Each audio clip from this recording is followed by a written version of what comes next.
अभी आपको ले चलेंगे दरा आदम खेल, जहाँ वज़ीर आज़म के मशीर अमीन मुकाम अब्बास चौक में जलसे से खिताब कर रही हैं। अल्लाह ताला का शुक्रिया अदा करता हूँ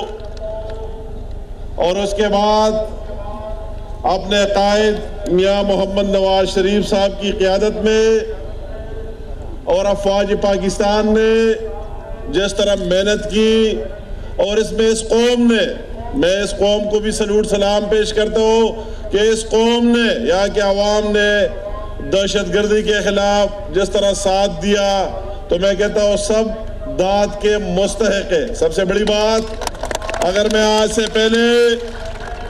2013 के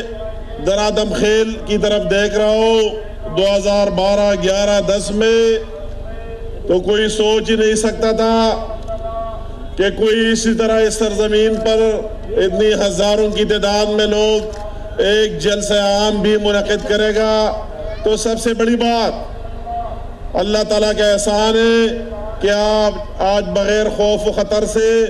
हजारों की तादाद में निकल कर आज आए हुए और हमें सुन रहे। सबसे बड़ी बात यह, और आपको ये मुबारक हो, ये अमन और पीस पूरे पाकिस्तानी अवाम और फाटा के अवाम को मुबारक हो। अल्लाह ताला आपकी नसीब करे कि यहाँ अमन हो, पीस हो, तो सब कुछ आएगा, तरक्की भी आएगी, डेवलपमेंट भी आएगी, आपका काम भी चलता रहेगा अगर अमन और पीस हो। सबसे बड़ी बात, तो आज मुझे बहुत खुशी हुई। मुझे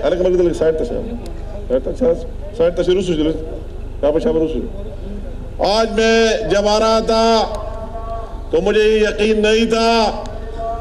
मगर मैंने कहा बाज़ जिसे हमने दावत दी है, मेरा भाई है, उसके दावत पर मैं जाऊंगा, लोग कम है ज़्यादा है जो भी है वही जाकर उनको मुखातिब होऊंगा। मगर आज आकर आपको देखकर बहुत खुशी हुई है, आपके जज्बे और वलवले को देखकर, और इंशाअल्लाह ताला ये हम सबका आज़म है कि इसको कायम दायम रखने के लिए, इस पाकिस्तान को कायम दायम रखने के लिए और दहशतगर्दी के खिलाफ जंग के लिए इंशाअल्लाह ताला सारे मुत्तहिद होंगे इंशाअल्लाह ताला।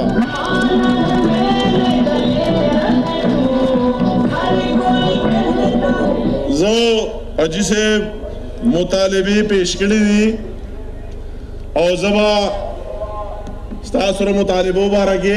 पाराम बकेना से बनजमा दागे बारा के बस जरूर खबर कौम और पुख्तों की बकौम तासु परेशान किएगा मुस्तासु जो मतलब खबर है जरूर पुख्तों के बारे में इंशाअल्लाह ताला कि तासु टोल पे पोश है। हम मैं इस सरजमीन क्या कोयले से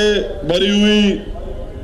और यहाँ से मुख्तलिफ लोग मजदूरी के लिए, और वही मेरे भाई इलाके से शांगला वगैरह से भी लोग यहाँ आते और यहाँ मेहनत मजदूरी के लिए, वहीं से दूर तो मुझे पूरा एहसास है, क्योंकि मैं इसी तरह लीडर नहीं हूँ, मैं एक वर्कर बंदा हूँ। आप मुझे हर चीज़ का एहसास होता है कि किस तरह है और किस तरह नहीं है, मुझे ये एहसास होता है। मुझे एहसास है कि इस पर तवज्जो देनी चाहिए, उसमें आसानी लानी चाहिए कि उसमें जितनी आसानी आ सकते हैं हम ले आए कि आसानी से लोग अपनी मेहनत मजदूरी भी है और वहीं से जो कुछ हासिल हो रहा है वही भी आगे कौमी खजाने और इसमें जाए। मैं और इसकी इस आवाम की फलाह व बहबूद पर खर्च हो जाए। सबसे बड़ी बात कि यहाँ की आवाम की फलाह व बहबूद पर खर्च हो जाए। मैं आज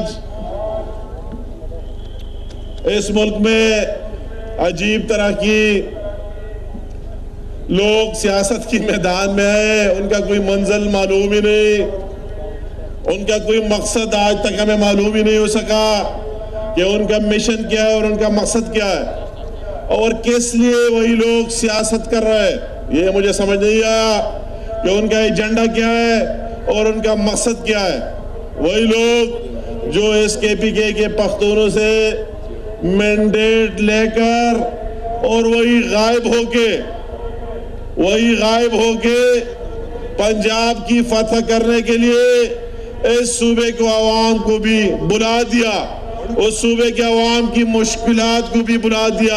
हम इसी लीडरशिप पर लानत भेजते कि यहाँ से मैंडेट लेकर KPK के पख्तूनों से, और अभी उनका नाम और निशान तक नजर नहीं आ रहा। अभी अगर डेंगू, हजारों लोग डेंगू पर वही बिस्तर और अस्पतालों में पड़े हुए, इतना जुर्रत नहीं कर सका कि आके उन मरीजों से हाथ मिलाए और उनसे मिले। मैं कहता हूं कि मैंडेट लेकर उनको शर्म आनी चाहिए और अभी तो केपी के अवाम को उनके खिलाफ इश्तिहारात देने पड़ेंगे, इश्तिहारात गुमशुदगी देने पड़ेंगे कि किधर है वो तब्दीली लाने वाला, किधर है वो चेंज लाने वाला, किधर है वो बड़े बड़े दावे करने वाला। इसने केपी के अवाम के मैंडेट को चोरी करके यहाँ से गायब हुआ और वहीं से जाकर पंजाब फतह करने के पीछे लग गया। वो भी फतह नहीं कर सका और यहाँ के भी बहुत बड़ा हशर कर दिया। मैं उसके इस इतराफ को कभी जिंदगी में कभी कभी वो रात को सच भी बोलते हैं कि अच्छा हुआ कि हमें पूरे